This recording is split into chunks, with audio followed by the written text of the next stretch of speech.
के बलरामपुर में धर्मांतरण का धंधा करने वाले जमालुद्दीन उर्फ झांगुर बाबा को लेकर हर रोज नए नए खुलासे हो रहे हैं। झांगुर बाबा की निशानदेही पर यूपी एटीएस को विदेशी फंडिंग से जुड़े अहम दस्तावेज और एक लैपटॉप भी मिला है।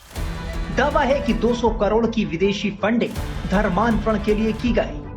उत्तर प्रदेश के बलरामपुर में चल रहे अवैध धर्मांतरण के खेल में 500 करोड़ के मनी ट्रेल की कहानी सामने आई है।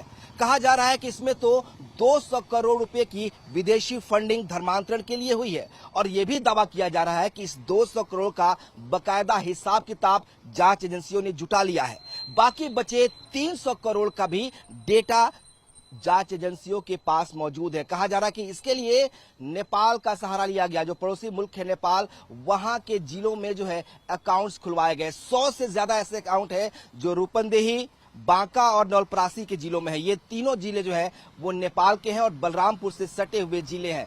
यहां पर अकाउंट्स खुलवाए गए। कहा गया कि यहां पर इन अकाउंट्स में फॉरेन फंडिंग्स मंगाई गई और फिर उसे निकाल कर वहां से कैश जो है वो जमालुद्दीन उर्फ झांगुर को पहुंचाया गया, क्योंकि इस पूरे अवैध धर्मांतरण का जो मास्टरमाइंड है वो जमालुद्दीन उर्फ झांगुर है। पिछले 15 सालों से ये बलरामपुर के उस इलाके में धर्मांतरण का खेल खेल का है।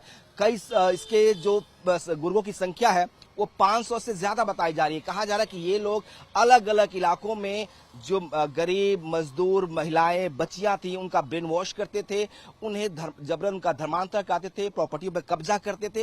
ये तमाम कहानी अब उस जो झांगुर है उससे पूछताछ में सामने आ रही है। दावा ये किया जा रहा है कि जो फॉरेन फंडिंग हुई है, चाहे वो नीतू नवीन बोहरा के अकाउंट्स में हुआ हो, चाहे उसके पति नवीन बोहरा के अकाउंट्स में हुआ या फिर जमालुद्दीन झांगुर के अकाउंट्स में हुए हो, ये तमाम जो बैंक अकाउंट्स है उसको एटीएस जो है वो खंगाल रही है। और कहा जा रहा है कि इस जो अब तक जानकारियां मिली हैं, जिस तरह से नीतू के जो 8 अकाउंट्स है, उसके पति के जो है 6 अकाउंट्स है, झांगुर के भी 6 अकाउंट है और उसमें कई अकाउंट्स ऐसे हैं जिसमें लगातार फॉरेन फंडिंग हुई है, विदेशी धन आया है, उसको निकाला गया है। तो आखिर इसका इस्तेमाल क्या सिर्फ धर्मांतरण तक था या खेल और है? क्योंकि माना जा रहा है कि उत्तर प्रदेश ही नहीं, बलरामपुर ही नहीं, बल्कि देश के कई हिस्सों में ये लगातार अपने गुरुओं के साथ जाता था और वहां पे धर्मांतरण का खेल खेलता था। तो क्या ये जितनी फॉरेन फंडिंग हुई है ये महज धर्मांतरण के लिए हुई है? और अगर ये फंडिंग धर्मांतरण के लिए हुई है तो फिर इसके पीछे कौन कौन लोग शामिल है? जाहिर सी बात है जांच एजेंसियां इन सवालों के जवाब भी तलाश रही है। झांगुर बाबा की करीबी नीतू रोहरा उर्फ नसरीन से 24 घंटे की पूछताछ के बाद यूपी एटीएस की एक टीम झांगुर बाबा को लखनऊ से बलरामपुर लेकर पहुंची। उतरौला इलाके में मौजूद बाबा की उस कोठी पर एटीएस की टीम झांगुर बाबा को लेकर पहुंची, जहां से धर्मांतरण का पूरा रैकेट चल रहा था। एटीएस झांगुर बाबा को अकेले लेकर आई थी। करीब 1.5 घंटे तक उसको कोठी के हर हिस्से में ले जाया गया। साल 2011 तक गांव-गांव, घर-घर जाकर अंगूठियां बेचने वाला झांगुर बाबा आखिर कैसे झांगुर पीर बाबा बना? कैसे उसने करोड़ों का साम्राज्य खड़ा किया? कैसे उतरौला से यूपी तक पहुंचा? कैसे देश दुनिया में उसने अपना नेटवर्क बनाया? ये सब कुछ बताएंगे, लेकिन सबसे पहले आपको दिखाते हैं उसकी आलीशान वो कोठी जिस पे बुलडोजर की कार्रवाई पिछले 2 दिनों से हो रही है। ये जो इलाका है बलरामपुर का, उतरौला का, यहाँ पे करीब 5 बीघे में, जो लोकल बीघा है उसके हिसाब से 5 बीघे में ये कोठी बनी है। और देखिए कहाँ बनी है कोठी, आसपास बिल्कुल खेत खलियान है, कोई घर आसपास नहीं है। एक तरह से आप कहें कि बिराने में जो पीर चांद औलिया का मजार है उसके ठीक बगल में इसने जो है ये बड़ी सी कोठी बनवाई है। ये एंट्री गेट है, यहाँ पे आपको इस गेट के अंदर लेके चलते हैं। ये देखिए सामने जो तस्वीर दिखाई, देखिए ये चांद औलिया पीर की दरगाह है और उसके ठीक बगल में इसने जो है ये निर्माण कराया। इसको इसीलिए इसको और खुद को पीर के तौर पर प्रेजेंट करने लगा, इसीलिए इसको झांगुर पीर बाबा भी इलाके के लोग कहने लगे। अब ये जो बिल्डिंग है ये देखिए, इस कैंपस में आते हुए ये 2 मंजिला इमारत है, करीब 15 कमरे इसमें है। लग्जरी का सारा साजो सामान इसके अंदर मौजूद है। इसमें झांगुर बाबा जो जलालुद्दीन उर्फ झांगुर था वो रहता था, उसकी सहयोगी नसरीन जिसका नाम नीतू रोहरा है, उसका पति नवीन रोहरा और उसकी बेटी रहते थे। ये पूरा पोर्शन था जहां वो रहते थे। इसके दूसरे हिस्से में जहां पे ये बुलडोजर की कार्रवाई आप देख रहे हैं, ये देखिए ये वो हिस्सा है जिसको एक तरह से आप व्हाइट हाउस कह सकते हैं।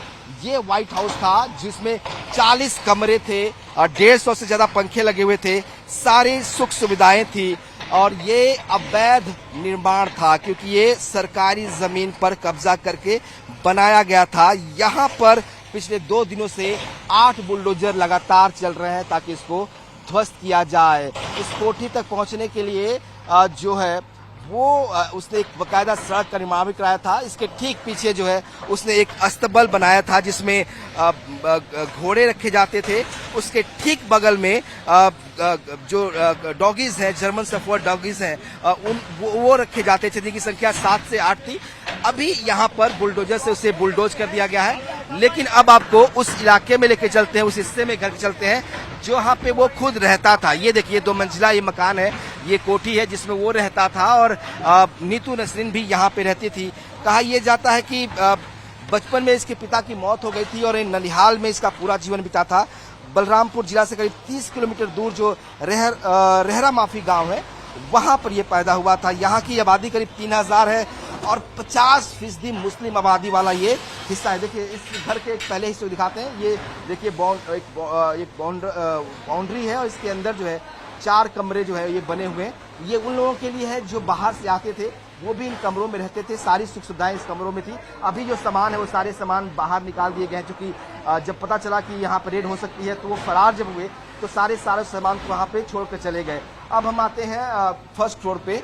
ये फर्स्ट फ्लोर है जहाँ पे एक बरामदा है आगे और फिर यहाँ से कब्रों की शुरुआत होती है। कहते हैं कि छांगुर पीर बाबा जो है यहाँ पे नीतू के साथ यही रहता था। उसका पति भी, नीतू का पति नवीन रोहरा भी यहाँ रहता था। यहाँ से आप एंट्री करते हैं और यहाँ पे आप देखेंगे तो जो पूरे सिक्योरिटी के लिहाज से पूरे बाउंड्री में पूरे जो कैंपस है उसमें कैमरे लगाए गए थे।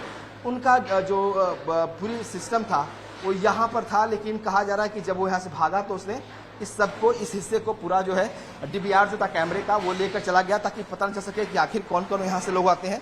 अब हम इस हिस्से में एंट्री करते हैं। यहाँ पे बड़ा हॉल है बीच में, आप देखिए यहाँ पे जिसपे सोफे लगे हैं, टेबल्स लगाए गए हैं। जो लोग आते होंगे या गेस्ट के बैठने की जो व्यवस्था है वो ड्राइंग एरिया ये है। इसके बाद कमरे आपको दिखाते हैं। आप कमरों के अंदर आते हैं। इससे कहा जाता है कि ये छांगुर का वो कमरा था जिसमें वो खुद रहता था। एक बड़ा सा कमरा है ये। इसमें एक डबल बेड लगा हुआ है, आप देखिए। बाकी सामान जो है बिखरे पड़े हैं, चूंकि ये सब कुछ खाली करके जो जरूरी सामान थे उसको लेकर भाग गए हैं। तो ये वो कमरा है, अटैच बाथरूम है इसमें। ये चेंजिंग रूम उसका छांगुर धर्मांतरण के लिए लोगों को तरह तरह से प्रताड़ित करता था। वो महिलाओं को पहले पैसे का लालच देता था, लेकिन बात नहीं मानने पर फर्जी मुकदमों में फंसाकर परेशान करता था। छांगुर बाबा के मामले में जिस तरह से खुलासे हो रहे हैं उससे ये बात साफ हो गई कि ये सिर्फ धर्म परिवर्तन का मामला नहीं है, बल्कि राष्ट्र विरोधी गतिविधियां और बेशुमार काली कमाई का एक गहरा जाल है।